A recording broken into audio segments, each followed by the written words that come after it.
Welcome to the new vlog guys. कैसे हैं आप लोग? बस यार अभी काम से बाहर आया हूँ और सुबह के 5:30 पौने 6 बज रहे हैं। आज थोड़ा सा लॉग आउट करने में लेट हो गई क्योंकि काम ज़्यादा था। चलो खैर कोई बात नहीं, काम का तो चलता रहेगा, कम ज़्यादा होता ही रहता है। और आप लोग बताएं कैसे हो? बस यार, तो महाभारत के बारे में बता रहा था मैं आप लोगों को। तो महाभारत का ये सीन है कि बहुत सारे पॉइंट अपन ने उसमें कवर कर लिए पिछले लास्ट 2 वीडियो में। अगर आप लोगों ने नहीं देखी हो तो देखना जा करके, और कमेंट वगैरह करते चलो यार। जो पूछ रहे हैं आपसे, आप लोग देखते हो ही है कि नहीं? तो कहाँ था, शायद वो शकुनी के बारे में बता रहा था आपको, शकुनी मामा के बारे में।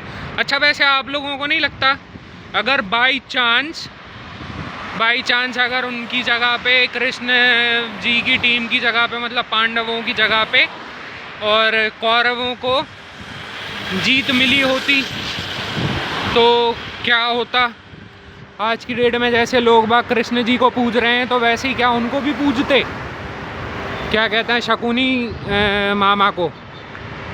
और वैसे ही अगर कृष्ण का कंस के साथ जो विवाद हुआ था, तो अगर कंस जीत जाता तो कृष्ण जी की जगह पे कंस को वो किया जाता, क्या कहते, पूजा जाता।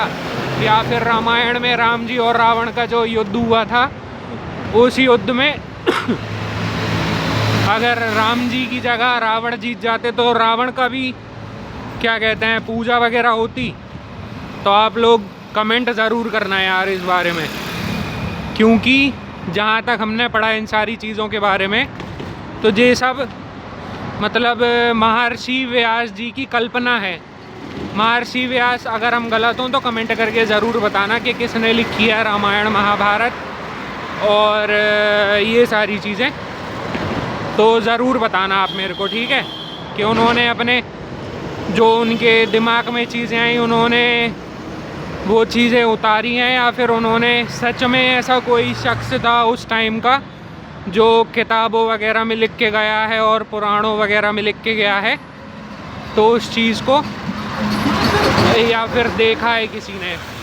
बाकी अगर महाभारत की बात करें तो ऐसा सुनने में आता है और देखा भी है मैंने खुद भी कि जो हनुमान जी थे, हनुमान जी नहीं, आई गेस गणेश जी थे।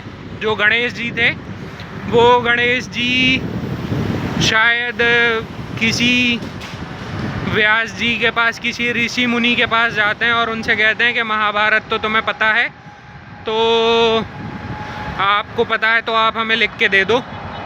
तो फिर मेरे ख्याल से वो कहते हैं कि जब तक तुम्हें मतलब समझ में ना आए और तब तक तुम उस चीज़ को लिखना नहीं।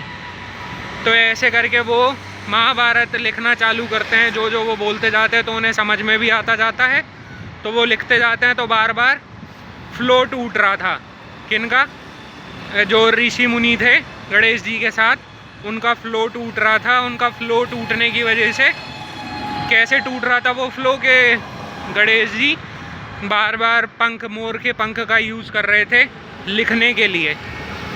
तो वो लिखने की वजह से उनका फ्लो टूट रहा था, बार बार टूट जा रही थी, क्योंकि मोर का पंख।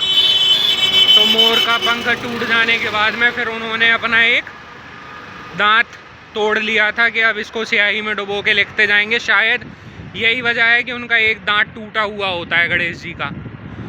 अगर मैं गलत हूँ तो मुझे सही करना, कमेंट करके बताना आप इन सब चीज़ों के बारे में। लेकिन सबसे ज़्यादा इंटरेस्टिंग महाभारत लगती है यार।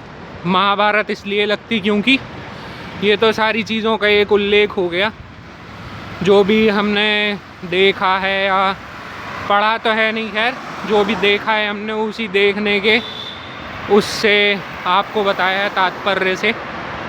तो महाभारत हमें इसलिए भी इंटरेस्टिंग लगती है यार।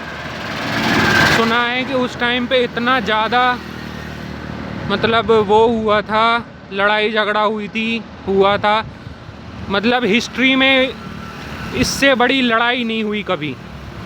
और जो अपन लोगों ने लड़ाई वगैरह देखी है एपिसोड्स वगैरह में, कि वो आग बरसती थी, पानी बरसता था, और चिंगारी बरसती थी और बहुत बड़े बड़े सांप वगैरह भी होते थे। तो मतलब एक एक बार में हज़ारों हज़ारों लोगों की डेथ हो जाती थी महाभारत के युद्ध के टाइम पे। तो क्या वो पुराने लोग भी आज की जैसी न्यूक्लियर पावर्स वगैरह का यूज़ करते थे क्या? और अगर करते थे तो आज से जाने कितने लाख साल पहले हुई हैं ये सारी चीज़ें। सुन के रोंगटे खड़े हो जाने वाली बात है। रोंगटे हमारे भी खड़े हो गए अभी बताते बताते आप लोगों को। तो अपन लोगों से भी ज़्यादा कहीं ना कहीं वो बहुत ज़्यादा डेवलप्ड थे और टेक्नोलॉजी के मामले में बहुत ज़्यादा आगे थे वो लोग अपन लोगों से। और अगर ऐसा है तो उनकी कोई ना कोई इन्फॉर्मेशन वाली चिप, जैसे कहते हैं ना कि इंद्रदेव जब स्वर्ग की तरफ जा रहे थे कर्ण का कवच और कुंडल लेकर के, तो उस कवच और कुंडल को उन्होंने बीच रास्ते में हिमालय में कहीं पे छुपा दिया था, बहुत गहरी गुफा के अंदर। उसके ऊपर एक मूवी भी बनी है अगर आप लोगों ने देखी हो तो, नक्शा, सनी देओल की मूवी है और विवेक ओबरॉय, अगर आप लोगों ने देखी हो तो। या फिर हो सकता वो मिथ भी हो, मतलब किसी जैसे राइटर वगैरह लिखते ना फिल्में, तो वैसे किसी राइटर की वो हो सकता है, क्या कहते हैं, थॉट प्रोसेस, या सोचा होगा उन्होंने ऐसा ऐसा हुआ होगा तो उस होने को उन्होंने किताब में व्यक्त करके और मूवी बन गई उसके ऊपर। तो आप लोग ज़रूर से बताना। लेकिन अभी भी कहते हैं, शायद हो सकता मैं गलत हूँ या सही हूँ, अभी भी कहते हैं कि जो सबसे बड़ा योद्धा था वो महाभारत में हिस्सा ही नहीं ले पाया था, जो कि अर्जुन से भी बड़ा, कर्ण से भी बड़ा और बर्बरीक से भी बड़ा, इन सब लोगों से बड़ा योद्धा था वो अश्वत्थामा नहीं, जो अंगूठा काट के दे देता है दान में, मतलब गुरु दक्षिणा में, शायद वो था। अगर मैं सही हूँ तो ओके का कमेंट कर देना, और अगर गलत हूँ कहीं पे तो कमेंट करके ज़रूर बताना यार। ठीक है, चलो अब मैं अपने मुकाम पे आ गया हूँ और मिलते हैं आप लोगों से कल एक और नए ब्लॉग और नई स्टोरी के साथ। Bye bye, Tata.